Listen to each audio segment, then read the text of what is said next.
I'm going to cover a couple of things real quickly that might be a little basic for some of you, but might have some sort of hidden gem in there just around some general things around networking. But then I'll get into a little bit more of some of the kind of good research that's out there that says what's really the best way to start a strong working relationship. And we're going to zero in very focused on some of the pieces around setting expectations, knowing yourself and how to portray yourself. Because that, at least within my experience so far, has been one of the biggest differentiators in being able to make sure that your relationships start and stay strong, and that you can use every connection, even the really brief ones that you find at kind of bumping shoulders kind of networking events, become something that's actually really meaningful for you. So that's going to be the goal of today. We will spend some time working on a framework. I don't know that we will finish that framework today with anyone, but we'll be able to at least get started on it, and then give you some guidance on kind of how to work through finishing that. And then obviously, if you need my help as you do get closer to the end, you want a second set of eyes on your framework, I'm happy to look at that.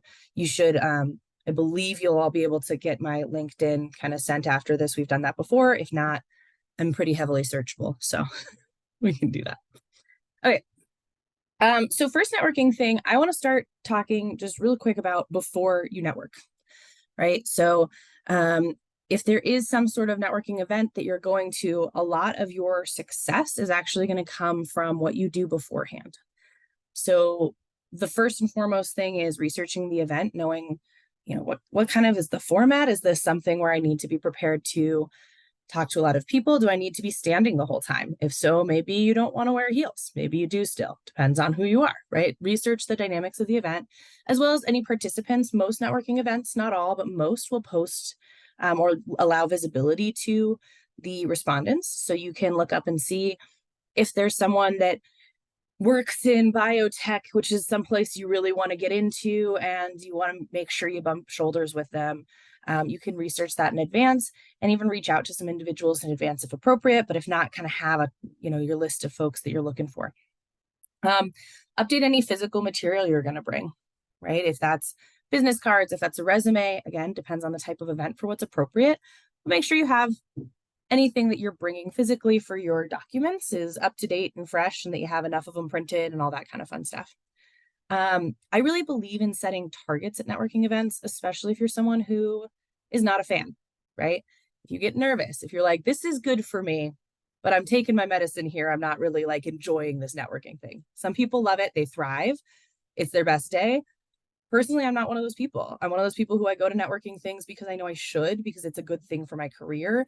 I usually enjoy it in the end, but I tend to have some anxiety going into it.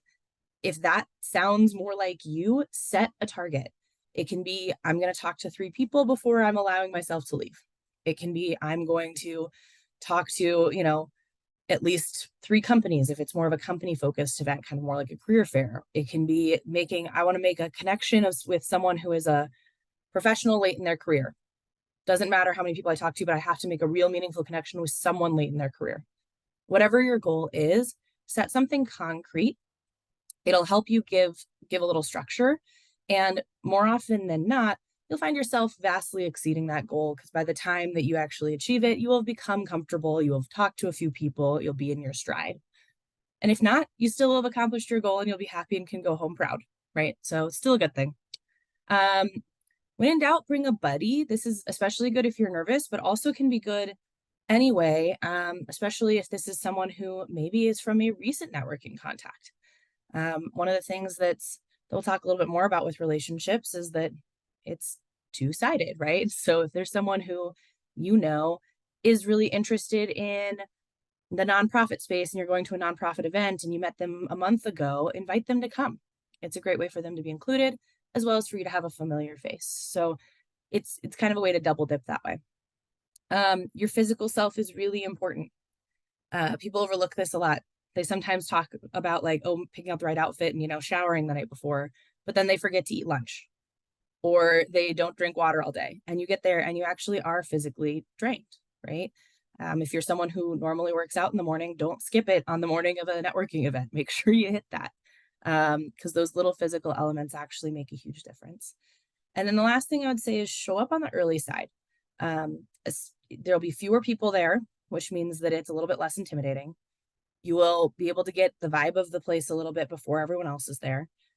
And it gives you more time. So if it's really a phenomenal event and you're making great connections, you have more and more time there to actually make the most of it. So do your best to kind of show up early. Worst case, traffic hits and you get there a little late. It's not the end of the world, but try to plan on the early side where you can. I'm not going to read all of these. This is many tips. Many of them you've probably heard before.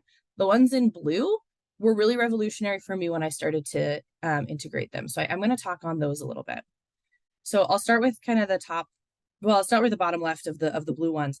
Standing in high traffic areas. If you are at an event where you do not really want to approach people, again, you're nervous, it's early on, whatever, you'll be more likely to be approached if you're just kind of in the middle of things. Standing by the bar at a high top, standing close to the door to the front, someplace where, or wherever people are getting name tags, right? Like that's a big one too. Standing somewhere that's a relatively high traffic area, people will approach you if you are nervous about approaching them. So that one's a good option. Introduce people to each other at an event if you have an opportunity. First person you talk to says that they really are looking for an internship in aerospace. Fifth person you talk to says they're hiring for an intern in aerospace. When you meet that fifth person, you go, oh, wait a second. Can I introduce you to Jacob? Because he was looking for an internship. You just added value to both of those relationships and showed that you cared about what both of them are interested in, right? That's a really meaningful way to invest in those relationships immediately. And it takes very little effort. Even if you can't fully introduce them, if you just remember the first person, be like, I know I saw someone earlier, I'll keep an eye out for him for you. Anything to kind of convey that you were listening earlier. It also just shows that you are engaging with every person you're talking to. So it's still worthwhile. Having casual topics that are somewhat event related. It's really easy to need to have some of those how's the weather crazy lately kind of topics, right? The thing that's just like, we don't really know each other yet, so we're going to talk about something a little generic. And a lot of times people do opt for things like the weather or the Broncos are really bad this year or things like that, which that not to say that those are not also useful topics, but if you could instead have it be like, okay, well, this is an event where I'll stick with my aerospace example. This is an aerospace event. Hey, did you see the cool new photos that came off the James Webb Telescope last week? Same kind of like super approachable thing, but it's a little more event related if it was an aerospace event. Or even, wow, have you ever been into this beautiful museum that the Greenhouse Scholars had their glass half full event this year? This is a crazy cool space. Like I've never been in here before. Icebreaker, but slightly more event related, slightly more related to what's going on there. It makes for an easier transition into what the event's about, which can be a little bit easier to make that something that's more productive for you as a conversation. Be really selective with new contacts. When I first started doing networking things, I kind of thought of it as a numbers game. I'm going to give my business card out to everybody. I want to catch everyone's business card that's here. I'm going to take all of them home and just expand my network by numbers. And I'm going to have, 10,000 people on my LinkedIn. And that's how I'm winning networking. It's not what you want. What you really want is meaningful connections. So it's okay to talk to someone and be like, you are very nice, but we're probably not going to add a lot of value to each other. And you don't have to offer to exchange business cards at the end. Now you don't have to tell them that, right? You just say like, this was great talking to you. I'm going to go meet some more people and like just wrap up the conversation when it naturally does. And you just don't have to proactively offer to exchange information with every person. Obviously, if someone wants to exchange things with you, still go ahead and do that. But you don't have to feel like there is an obligation to get everyone's contact info. It is more meaningful if you walk away with one person that you actually can follow up with, you actually can start a relationship with, than it is to get 10 people who you're going to forget who they are by tomorrow. So be really selective with the ones that you choose to kind of take home. And then when you do have people, specific people you want to target, or just in general, you're in a place where you're like, okay, I'm ready to start introducing myself, not having people come to me. Try to approach people that either are alone or open. So alone, kind of obvious, they're standing alone. Open is a physical thing that's a little hard to show on Zoom. I'm going to use my hands. You've got two people here. Oh, they're talking like this. That's a closed conversation. They're facing each other. It's really closed off. If they're kind of cheating out a little, maybe they're at a table and there's some room around them. Maybe they're just looking around the room a little bit while they're talking. That's an open conversation. Same thing if you add 3 or 4 people or whatever. People, when they're very hyper engaged, it's going to be awkward for you and them when you first walk up. It doesn't mean you can't overcome it. It's just a bigger barrier. When people have a little bit more of that open conversation, they're facing out a little bit, still facing each other, but there's some room there. That's an open conversation. That's them kind of subconsciously or consciously telling you that you can join that. Those are the ones where you'll be the most successful. Are there any questions on any of the ones I didn't talk to? Those were just the ones that meant the most to me, but I'm happy to answer questions on any others if any of the orange blobs don't make sense. Cool. All right. For me, that's enough about networking. I think there's also infinite guides on networking online, things like that. Absolutely can point you to resources that I think are best. But I want to talk a little bit more about the rest of relationships. So this little chart came out of a LinkedIn article that came out a few years ago that was really focused around the idea of making your professional relationships as strong as they can be. And what are the things that really funnel and feed into that? And there's other research around there as well that really aligns with, they use different words, but aligns with the same concept of there really being a couple key elements of making those relationships strong and dependable and sustainable.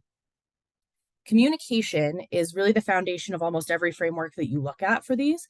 And within that is a lot of setting expectations and making sure that people know what to expect of you.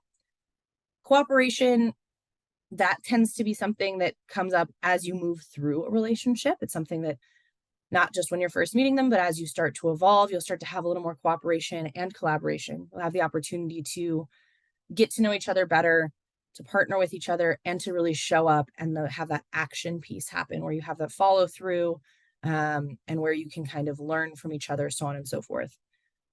I tend to think of this a little bit like a circle, right? It's not like you're communicating and setting expectations at the beginning and never happening again. But this circle actually does have a beginning. It does not have, and that beginning is that communication piece. And that starts really as early as the first interaction. Setting expectations in general is a combination of three different real areas. Yourself, right? Knowing yourself, knowing your own strengths and weaknesses, knowing your goals, knowing your areas of growth, knowing what you want to do, what you need out of the relationship. Whoever the other party is, the other party, the them in this case, could be a person, could be a company. But it's what is their needs, wants, goals? What do they have gaps? What are they trying to look to fill? The communication itself, whether that is verbal or written, whether that is, physical cues, people smiling a lot and engaging versus kind of drifting off and not paying attention. And as these fit together, when they fit together perfectly, that is how you can set the ideal expectations, is when you have a good level of fit between what you need and what they need. When they have good expectations that are clearly communicated, and when you've been able to clearly communicate everything about yourself. And there's a number of kind of frameworks around personal branding, which I think is really the right descriptor for you communicating all the parts about yourself. And so that's where we're going to kind of start off a little bit more deeply. So personal brand, if you think about like marketing, what is a brand? It's a lot of identity, and it's how what is the purpose of a company, and then it's the positioning and the spin and how all of it is shown. There's usually some degree of a brand promise that says here's what this brand is going to do, and then there's kind of some of the things that make a brand unique, right? Where you think, whether that's color scheme or anything else, what makes you think of a brand. The same is true when you're talking about your own personal brand, right? There's a purpose to you, to what you bring to the table, to who you are. There is the positioning, and that is a lot of the communication and how do you talk about yourself? How do you portray yourself? There's the promise of what do you bring to the table and what can people expect from you? There's that little bit of personality that is everything from how you speak to how you dress to how you present your work and have your, what are you someone who loves PowerPoints? Are you someone who likes to go off the cuff? Like that little bit of personality can come in many ways. And then it is your presence, really you kind of bringing the whole package together. And they break down the things that feed into that really are parts of how you look, how you speak, and how you act. And how you look is not like, oh, I have long hair right now. It's not whether or not you wear glasses necessarily. It's about how do you present yourself? Do you come in with confidence? Do you have a command presence that makes people want to kind of listen to you, that draws people to what you're saying? Do you carry yourself with professionalism? And that professionalism, by the way, looks very different depending on what company you're in or depending on what setting you're in. You can be too stuffy and professional for some settings, even, right? If there's something that is more casual, networking event at a bar, and you come in a full suit and tie, that can come across actually as being like less confident. So these things do change a little bit in different settings. And then also, look, are you personalizing your look? Are you showing yourself? Are you showing your personality? Are you, again, that in some ways is a sense of confidence in so much as you're willing to show who you are. But it's also a great thing for relationship building. When people feel like they're actually getting to see and know you, it carries more weight than if they're just getting to see and know a person who is in their late 20s and is interested in marketing, right? Carries much more weight when they get that little personal element out of how you look as well. How you speak, again, this is not necessarily how loudly you're speaking or anything like that. It's about, are you sharing your expertise when you speak, or are you just being responsive? Are you prepared if it's something where preparation is relevant? That's not always relevant, right? Sometimes it's casual conversations you're not preparing for, but sometimes it is a preparedness thing where there's a matter of you being able to prep in advance. And it's kind of competence. What, are you sharing your competencies? Are you showing what that you are willing to be very clear with what you do know? Are you able to communicate clearly on what you don't know as well? All of that. And then act is that kind of, I like to think of act as more of the maintenance piece of relationships and of brand building. This is how you stay consistent, or you stay consistent with your brand messaging, is by acting in the same way as what you're saying you will. It's that follow through, and it's an element of building trust. So with that in mind, first part of thinking about personal brand, if you have a piece of paper, or if you want to pull up a Word document or something to type on, we're going to do a little bit of this and talk about it. We've got kind of 4 steps we're going to go through. The 4th one is the big whammy, but I want to make sure that everyone has a chance to sort of participate to build some of these, because thinking about this a little bit is really helpful. So I'm going to give you a minute to grab something or tee something up on your computer. I'll riff by just repeatedly saying what we're doing. Just kidding.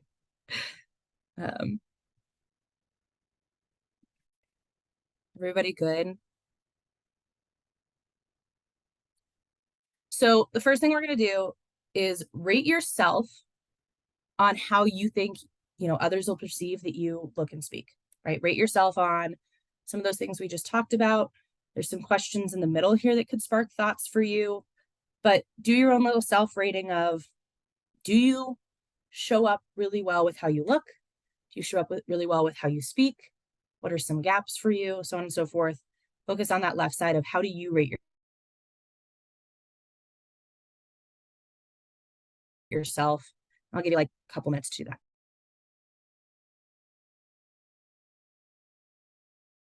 Hey, Kathleen, is this like out of 10, I guess, or like what's the scale?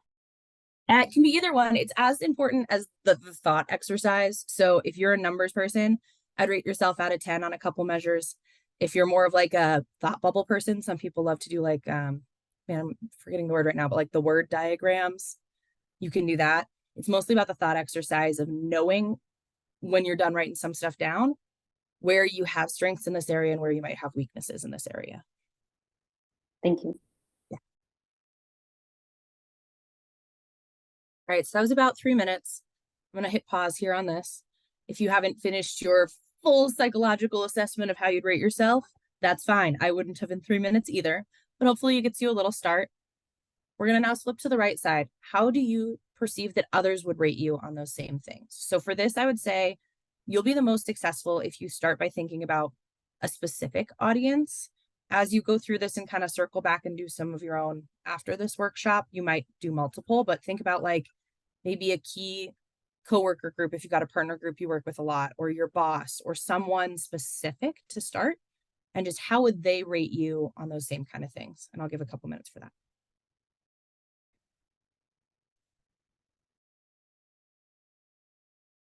All right, that was about 3 minutes again. So similarly, probably you didn't get through a very robust, all-encompassing view of what others might perceive for you in this way. That's okay. I actually think, at least for me and some of the folks I've done this workshop with before, that how others perceive you part is way harder than how you rate yourself. That's pretty natural. So if you struggled with that a little bit, that's okay. What I would say is, if you are really struggling with that piece, find someone who you really trust to help you get started a little bit as well. You can bring in, your best work buddy or even a significant other or a friend, and have them give you a list of some of the things to get started. It does just take a little bit of time sometimes, and just being authentic and honest with yourself will get you a long way. The big key of this is to think about, once you do have kind of a good list for your left and right side here, where are things different? Where are there gaps, and why are there gaps? Right? So, I'd say there can be examples like, I would say that I am generally really clear in my communication at work, that I'm very clear with what my asks are, with what I'm expecting from folks. But when I rate myself against perception of others, that is probably less true for some people that are in a key partner group where they don't have the background of what my team is doing always. So we have stuff that comes up where I am asking something from them that they don't understand all the pieces of it. They wouldn't rate me as high on that clarity. It can be something as simple as that. It can also be something that, when you look at it and you kind of say, okay, how do I feel about myself versus how others perceive me, things they might have told you, you might actually find you have a confidence gap in yourself. One that comes up very often there is someone being like, on the how you rate yourself, they're like, I think that I seem really weak in presentations. I think I probably seem really nervous and that I'm not doing really well. But then when you think about how do others perceive you, you think back and you're like, well, but my last 3 presentations, someone's complimented me. In fact, Julianne complimented me specifically on being confident. So maybe there's a gap there that can help you realize that actually it's a view of yourself that there's a gap with. So that piece of identifying where there's differences once you've done those 2 lists can be super, super powerful. And that's part of why we have this as kind of a step 1. This is a really big way to say, for the brand that's already out there, the brand that you're already portraying, at least with respect to how you look and speak, what do you think about yourself and how is it being perceived? Oh, sorry, I skipped 2. So our second big step, we're going to talk about that action piece. So remember I said it's how you look, how you speak, and how you act. In my opinion, act and how you act for others is almost equitable to talking about how trustworthy are you. Your trust and actions are very similar. Are you, talking straight? Are you showing respect to people? Are you following through? Are you extending trust to others? Do you kind of face reality and jump head in and not kind of shy away from the hard stuff? These are all these stars here are different ways of building trust and of having trust with others. And to me, this is really a lot of what goes into how you act. So there's more obviously that exist out there. This is just my list. Feel free to add other things that you think are relevant to how you act. But I would say in general, the idea of act within a piece of this is, how does your brand, how do people know what to expect from you when it comes to your actions? So now write down and kind of rate your trust or your, how you act with respect to the same kind of thing that we just did a second ago. I'll give you a few minutes to do the same exercise of writing down how you think you are there. Then we'll do the same on the other side. How do others perceive? And we'll come back. I'll do a little reminder between the two. We'll do about 5 minutes for the 2 combined.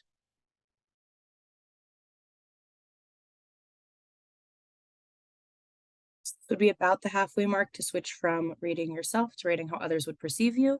If you want equal time, if you're okay having that be unbalanced, just keep going. Okay. So I will say, I don't know how you all felt about this.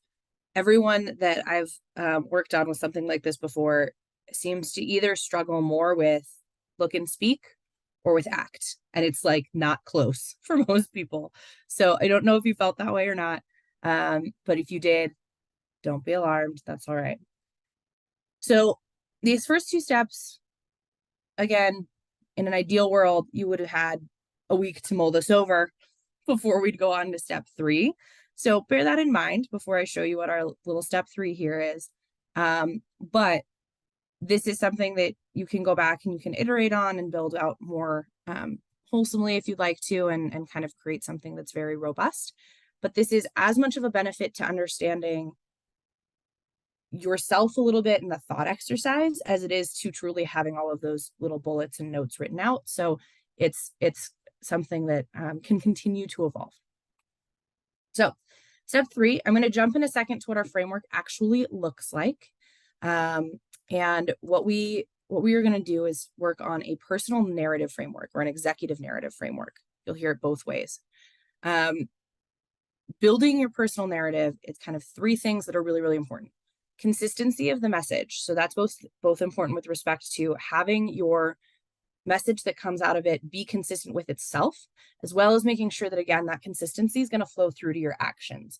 Last thing you want is a really fabulous, polished narrative that sets the wrong expectations for what you can do, right? So that consistency is really important. Differentiation is also important and is part of what, we can try to tease out of this framework to say, okay, what makes you unique? What are you bringing that other people do not? What is your value and impact? Especially when we're talking about things like building new relationships with, that might be, hey, I started a new company. I'm still getting to know the people that I just started at this new company. It could be as early as networking and getting to know folks there. Everyone's going to care what the impact you can bring is to them and their organization. What's kind of the benefit you bring? And so wanting to highlight that and show, it's kind of that whole concept of being like action-oriented, results-oriented. Everyone loves those buzzwords.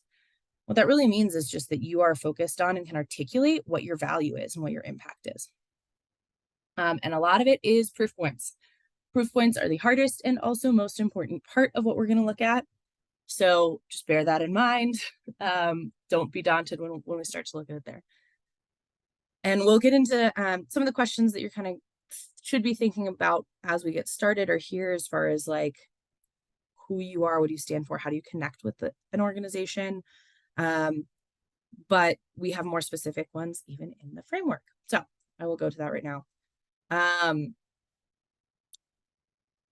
will put this in the chat as well. Please don't edit directly in here, download it. You all should have access if you click on the link in the chat. If you cannot open it, let me know. We also, I think, can email it out after the fact if you lose track of this or anything like that. But this should give you a way to follow along a little bit. So I'm going to walk through this a bit. Don't start completing anything yet. Let me explain it.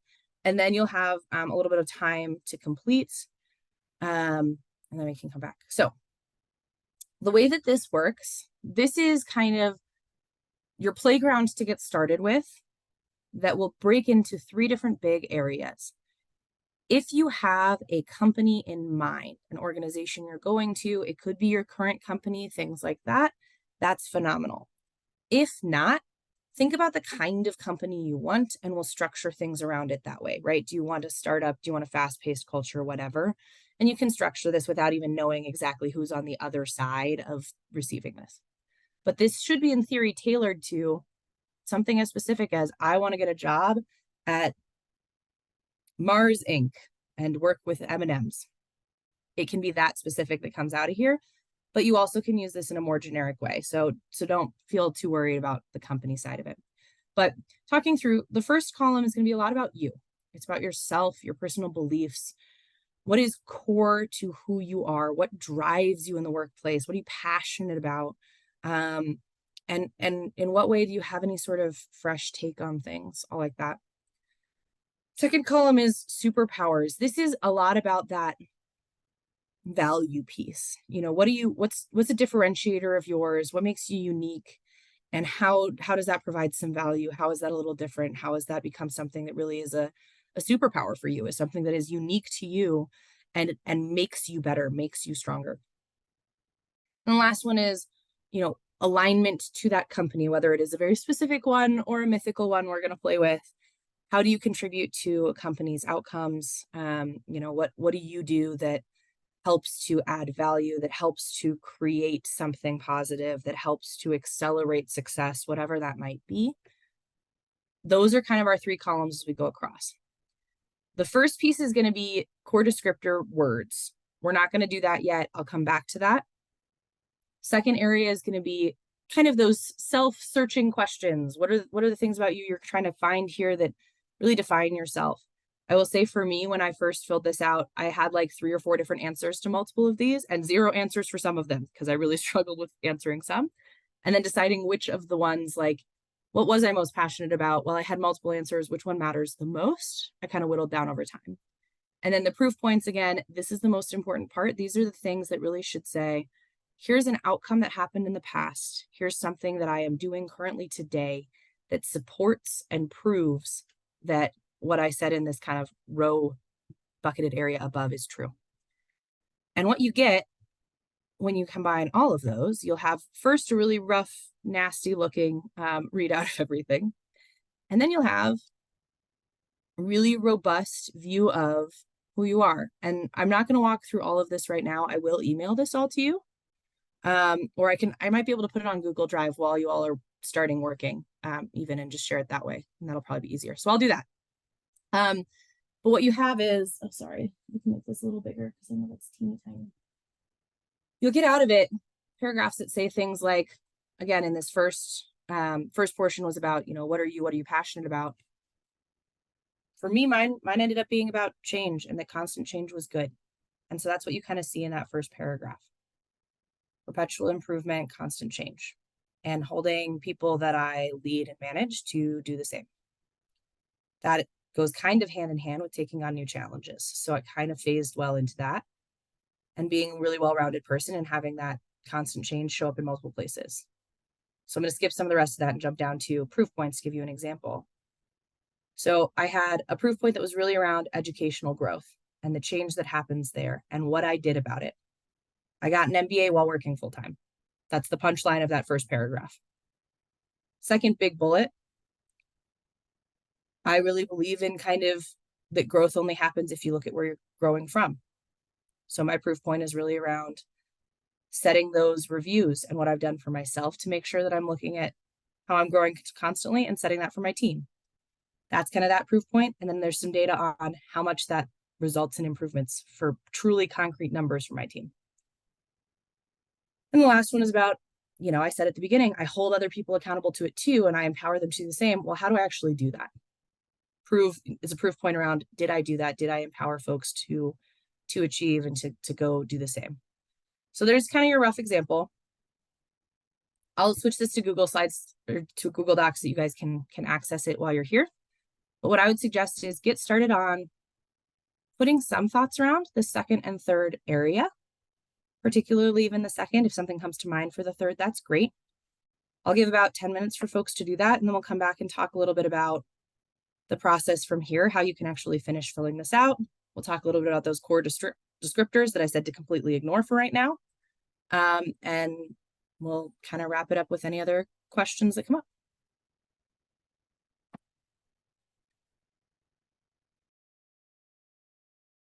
All right.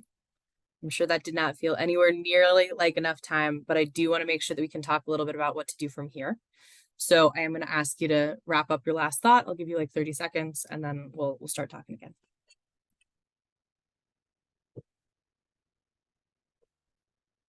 Okay. So, what do you do from here? How do you make this useful and not just kind of a little fun side chat that you don't come back to again? Obviously up to you and how you know yourself as far as like, should you set a due date? Should you set a deadline? Should you map it out? Those kind of things. I'm not going to dictate that to you. What I will say is you will have the most success if you don't get sucked into the framework, but you go back and you really finish out these two things first. Go back and make sure you have a list that you really feel like you've been able to spend some time with, maybe been able to bounce the list off of a couple people, trusted people that know you professionally. Fill this out, complete the same thing for the act side, then jump back into the framework.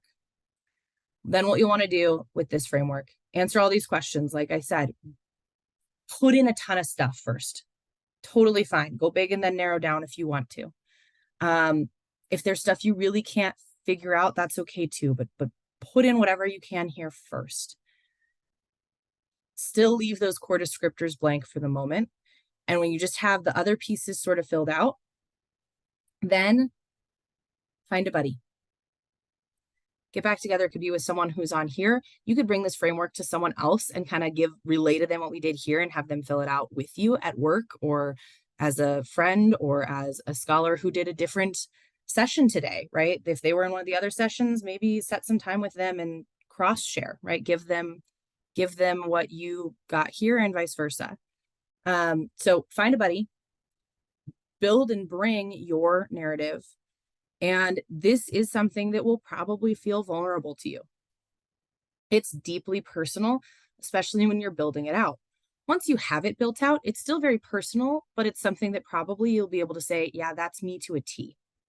When you're building it out, there might be some raw discussions, right? So make sure that is a buddy who you trust, whether that's someone that's, again, a scholar, a friend, a coworker, but be really prepared to share and to share openly and honestly about here's the things I have.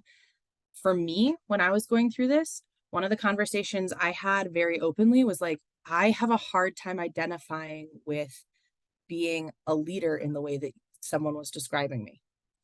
It was like all of my words said that I was like very much a leader that kind of pushed my people forward. And I was like, yeah, I don't know. I don't identify with that very well. And that was just kind of a personal thing that kind of is one of those confidence gap moments, right? Where I didn't see myself that way because of a lack of confidence. And it was a very raw conversation that we had. You might have some of those. You might not. I've had some of these with people where it never gets there, but it can. And so it's good for you to be aware of that. Once you are able to go through with those folks and really parse out the rest of it, that's when you can then go back and work on those core descriptors. So those core descriptors really are the fun buzzword part of this. If you have a friend who loves linguistics, loves marketing, something like that, they're the ones to pull in. It can be the same people you worked on the rest of the framework with, or it can be someone else. But you should basically be coming up with 2-3 word summaries of the stuff that's below. And what you'll come up with is kind of, 5, 6, probably don't want to go more than that. I probably pushed it a little bit here with how many bullets you have that kind of summarize what you have below. And then you want to do a 1 or 2 word summary of what that whole thing means. So that's kind of the end vision of where you want to get. A lot of it comes through iterating. A lot of it comes through partnering with other folks and finding buddies to work through it with. Again, I'm happy to advise and help as you're working through this if there's things where you kind of get stuck. But if you can take some time to really put all of your thoughts out there first, probably having someone who can be a little bit of a critical editor for you and brainstorm and partner with you is how you'll be able to get to this final piece. And then this gives you your talk track that you can use in your elevator pitch. The reason this is so powerful is then you're going into a network thing and people are like, hey, who are you? What do you do? And this becomes your narrative. You're someone who's an empathetic leader.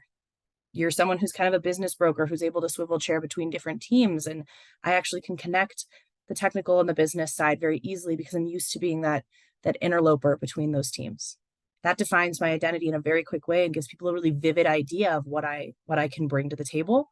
I never would have used those words if I hadn't started with this full framework. And then if they poke on it, I have proof points that I can pull out of a hat and say, yeah, this is what I mean by me doing that. And I have these data points in my head. So that's why this becomes so powerful. It sets the right expectations, and it's the ones that you can follow through on. So I will, yes, I can share. I think I will get all 3 of these. I'll do the I think you guys have to jump actually. So Jacob, can I have you email these out if I get you the links? Definitely share them all with me. We'll make sure we Cool. get them sent out. And yeah, I also encourage everyone to follow up with Kathleen. I know you said she's easy to find on LinkedIn, also in People Grove. This has been awesome. Yes, absolutely. Thank you. I know that that was definitely not one where you're walking away with a completed thing, but hopefully it's something that you're excited about being able to start and build on.